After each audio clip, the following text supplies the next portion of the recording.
Assistant ছিল বরিশালের, ছাদ চলে গেছে পুরো, ছাদই চলে গেছে পুরো, মানে পাবলিক বসে আছে, ছাদই চলে গেছে। এর আগে মানে যাত্রীরা ড্রাইভারে বলছিল ভাই আস্তে চালান আছেন না, ও মোট ছাদই চলে গেছে। আমি যার কাছে ড্রাইভিং শিখছি সে বলছে যে ঢাকা থেকে ইয়েতে আরিচা যাওয়ার পথে কোনোদিন যদি সেলফি পরিবহনকে পাও সাইড দিয়ে এক কোণে দাঁড়ায় থাকবে, ও চলে যাবে তারপরে তুমি যাইবো। আমি তাই করি, সেলফি নীল কালারের গাড়ি আসা দেখলে আমি এক কোণে দাঁড়ায় থাকি, যাবে এটা। ওই যে আমি অনেক ইয়াদেরও বললাম যে এনা পরিবহন এত জোরে কেন চালায়, ওর সব তুরাগের ড্রাইভার। মানে কি বুঝলাম না।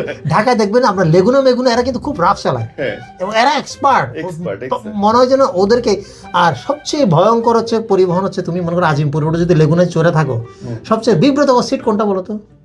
ওই যে লেগুনায় ড্রাইভারের পাশের সিটটা, আপনি মাঝখানে ওই যে গিয়ারের ইয়েটা নিয়ে বসে থাকবেন, মানে এবং কোন ডান্টি যাচ্ছে দৌড়বে ভাই কোনো গ্যারান্টি নাই। এবং আপনি যে বাঁচার জন্য যে আরেকটু উপরে উঠে পড়বেন এই সুযোগও নাই, উপরে ছাদটাও কিন্তু খুব কাছাকাছি, আমি চেষ্টা করছিলাম যে একটু উপরে উঠে পড়বো।